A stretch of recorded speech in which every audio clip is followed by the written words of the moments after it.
I'm John from Great Lakes Country, and today we're cooking ribs in a Dutch oven. Racks of the most amazing St. Louis style pork ribs, seasoned and cooked to tender perfection in the Dutch oven before being slathered in sauce and finished over open fire, becoming the most mouth-watering campfire ribs you could ever hope to sink your teeth into. Look, I love real, legit barbecue. I'm talking about low and slow on an offset smoker, but we're tucked away out here in the backwoods of northern Michigan, and I didn't happen to bring my enormous smoker with me. But I do have a campfire, lots of hardwood coals, and a trusty Dutch oven. And in this video, I'm going to show you my unique method for making succulent, amazing pork ribs in a Dutch oven that won't leave you with waterlogged, soggy meat that lacks anything that even resembles real barbecue. So how about I stop talking about it and start doing it right now. All right, and for our Dutch oven ribs today, we are going with St. Louis style ribs. And the reason that I went with this particular style is because they are already about as trimmed as you could want to buy a slab of ribs. St. Louis really trims off everything except the rib pieces themselves, leaving no extra muscles or anything else. And I know people like it for presentation or whatever. I like it because they're gonna fit the best in my Dutch oven today. And I'll trim off any little rogue pieces like that seem like they're just kind of sticking out. This little hunk here's got a tiny little bone in it. We don't really need that. And these things are gonna have a membrane on the back. And if I'm doing a real long, low and slow smoke, I will not bother removing this membrane. For the way we're cooking this today, I think I'd like to do that. And I'm gonna try to do that with the old paper towel routine. Never been super good at the membrane removal, which is probably one of the reasons why I often don't do it. Let's see if I can get it started down here at the end. I don't know how other people that do this make it look so easy. Well, there comes about half of it. That one's good. Now let me fight with this other one.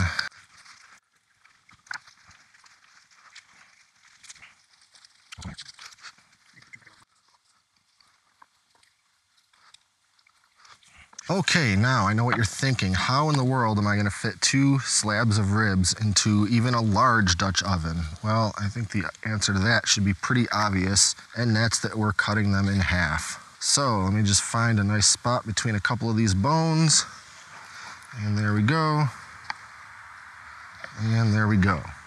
Now, there's not a whole lot we need to do to these ribs to get them ready to go into the Dutch oven.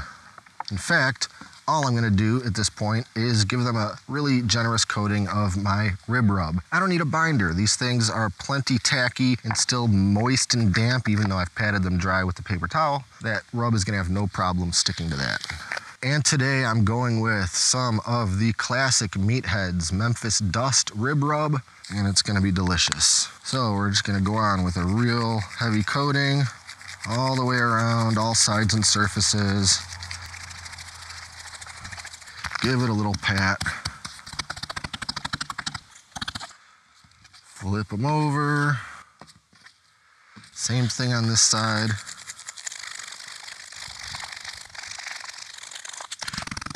And we'll mop up some of the seasoning that fell on the table, get those ends. Don't want any naked parts. Okay, and we're ready to bring the Dutch oven into the mix and go to the next step.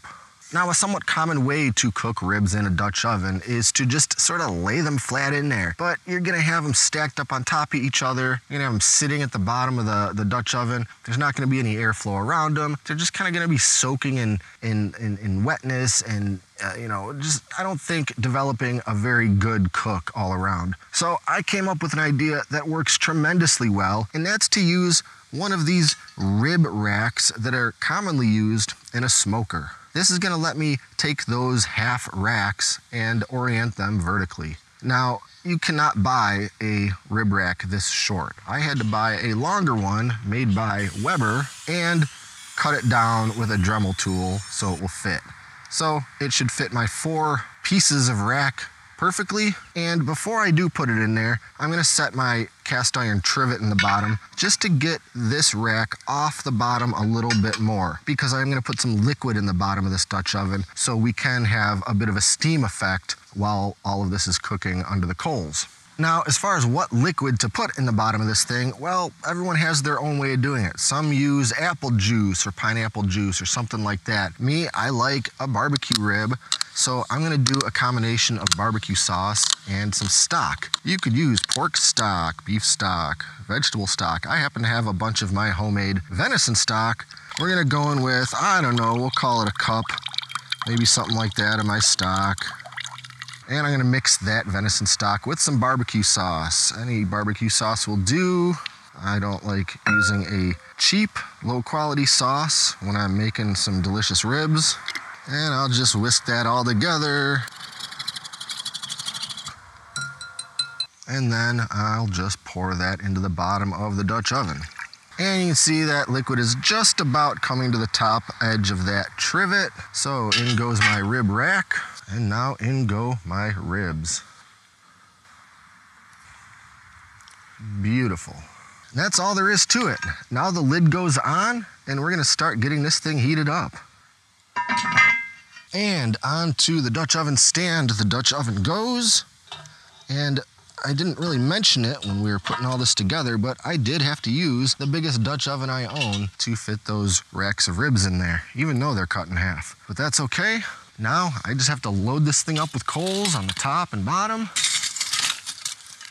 I've got a pretty tall Dutch oven stand, so I don't mind going kind of heavy underneath. After all, we're trying to create some good steam in there with that liquid, and because my ribs are not laying on the floor of that Dutch oven, I don't really have a lot of worry about the bottoms of them burning. But this is a Dutch oven, so of course we're gonna put some coals on top as well. Pretty big Dutch oven, so I'm not too worried about overloading this thing with coals, considering what I'm cooking.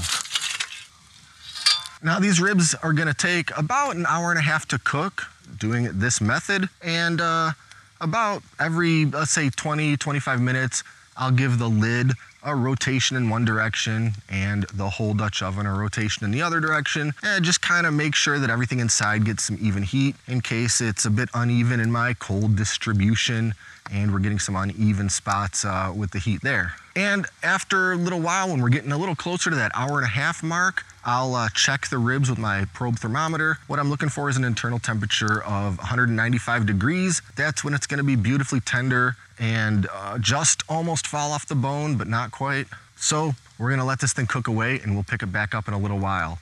Now, what rib dinner would be complete without a delicious side dish to serve with it? So while those ribs are baking away, we're gonna make a batch of the most amazing sweet barbecue pit beans. So let's get back over to the table and start whipping that up. And for our barbecue pit beans, of course, we're gonna be using some classic pinto beans. And admittedly, I got this part started last night. I sorted the beans to make sure there wasn't any little bits of debris or anything in there, and then just put them in this little pan, covered them with cold water, and they've been soaking ever since. You don't have to do the soaking step, but it's gonna make the cooking part of this recipe a whole lot quicker. So I'm gonna drain the water out of these in just a minute, and we've got a little prep work to do, chop up some vegetables and things.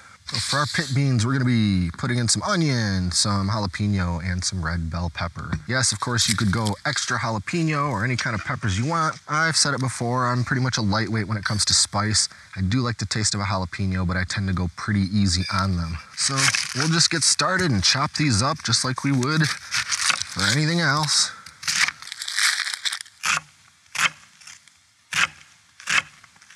I don't mind leaving these pieces a little on the bigger side. It's just gonna make our beans have a little more texture, and there's nothing wrong with that.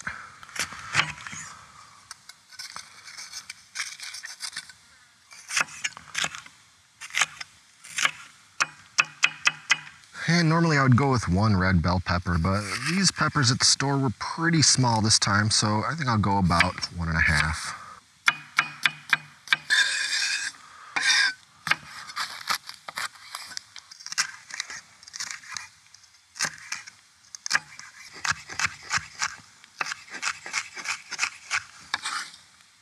And what kind of pit beans would these be if we didn't get some meat in there? And since pork is the theme of the meal, we might as well go with some of this delicious smoky homemade bacon that I actually made myself a little while back. Just before winter really set in, I smoked up a couple of full slabs so I'd have lots of bacon to get me through the winter, and this right here is just about the last of it. I can't think of a more appropriate send-off than some delicious springtime barbecue pit beans. So we'll just get this chopped up into some, I don't know, smallish bite-sized pieces, and I think we're finally ready to move over to the stove. All right, so let's get our Camp Chef fired up. Safety first when you're dealing with an open fire, as always. And I'm gonna get my deep-walled cast iron skillet there over the flame and let that come up to temperature. Maybe we don't need quite that much flame, something like that. And once our pan's good and hot, in goes the bacon. And we're just gonna let that fry away for a couple minutes until it just starts to release some of its delicious grease. And when we've got some good fat coming out of that bacon, in go the onions and all of our peppers. And we'll let everything cook away until the onions and peppers are softened and the bacon is just approaching crispiness. And now we've reached the time of the cook, in which I suddenly remember that the last time I made this recipe, it did not all fit in this particular high-walled cast iron skillet, and I have to transfer everything into a bigger vessel. That's a little more like it, because we've still got a whole bunch of stuff that we need to add to this. And I almost forgot to season, so in with a pretty big pinch and a half of kosher salt. I'll give my bacon and vegetables just a couple more minutes and we can move on. All right, now for some more ingredients, starting with our kidney beans. This is a pound of kidney beans, though it's weighing a little bit more now because it's been soaking in that water all night. Followed by 3 cups of stock. You could go 2 cups of stock and 1 cup of water. I thawed out this stock a little while ago, and this is some of my beautiful venison stock that I made just a little while back. And if you want to see how I did that, of course I made a video about it. So we're gonna let this come up to a simmer, put the cover on it, and then we'll come back in about an hour and add some more stuff to it. All right, we've been simmering away about an hour, and it's time to add some more ingredients. Starting with about 1/4 of a cup of brown sugar, about 1/4 of a cup of molasses, and I'm just gonna eyeball this because I do not feel like cleaning molasses out of a measuring cup right now. Somewhere between 1 and 1.5 cups of good barbecue sauce. Well, I'm near the end of the bottle. Maybe I'll just put the rest of that in there. That's probably about 1.5 cups. And some dry seasonings. About 2 teaspoons of black pepper, a couple teaspoons of paprika, or smoked paprika if you have it, and a couple teaspoons, maybe about 1.5 teaspoons of mustard powder. Give everything a good stir, mix it all together real well. And I almost forgot the garlic. We're gonna go in with about, I don't know, a tablespoon or so of some of this minced garlic. Can't believe I almost forgot that. So get that all stirred in, and I'm just gonna let this continue simmering away with the lid off now so I can reduce some of that liquid. And pretty much once it's thickened up to the consistency I'm after, these beans are ready. Hopefully that will be just about the time that our ribs have finished and we can finally plate up some of this goodness and enjoy our feast. All right, I think these things have got to be ready, so let's get this lid off of there and take one final temp. Oh, those are looking beautiful to me. Let's see, oh, nice and tender. We're temping it just about exactly 197, which is perfectly fine to me. That one's just a little bit less, 196. Yeah, I think we're ready. And yes, we could eat these just as they are, but I think that we would be remiss if we didn't slap them over some flame for just a couple minutes. That's gonna dry out some of the steaminess that accumulated on them, as well as give us an opportunity to add some sauce.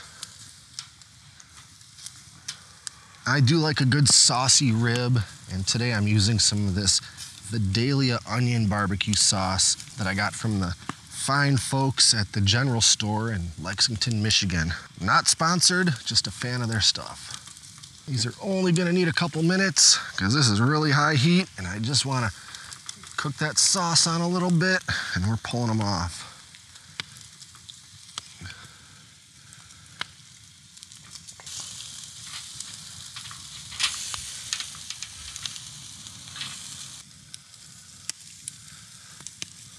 One more turn, another minute, and I think we're ready. Oh, that's what I like to hear.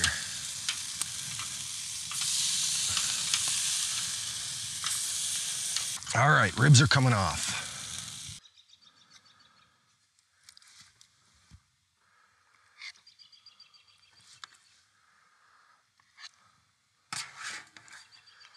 That is what I call a succulent rib dinner. I do not see anything wrong with that. That side's even prettier than the first. I think it's time we slice these up and give them a taste. All right, let's get into this guy right here.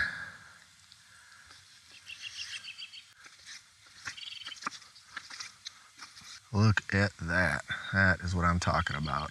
Let's take a bite. This thing is still screaming hot, but let's go for it.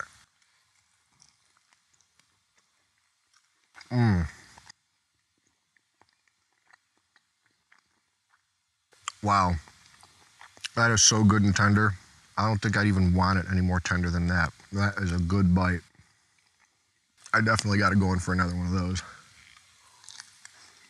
Look how clean that bone is. That's a good rib. Yeah, it doesn't have any of the smoke that you get from proper barbecue. But you know what? That's okay. It doesn't always have to have smoke to be a good rib. There is nothing to be mad about with these Dutch oven ribs. Absolutely tender, super flavorful. That rub's coming through, a little bit of sauce cooked on at the end. Absolutely delicious. I think I need to make me up a plate, get some of those beans on there, and give those a try next.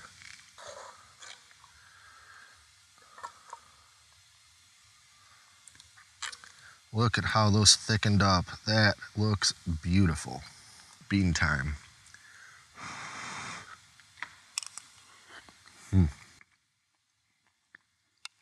Sweet, savory, succulent, tender beans, smoky bacon. What's not to like about some good old barbecue pinto beans?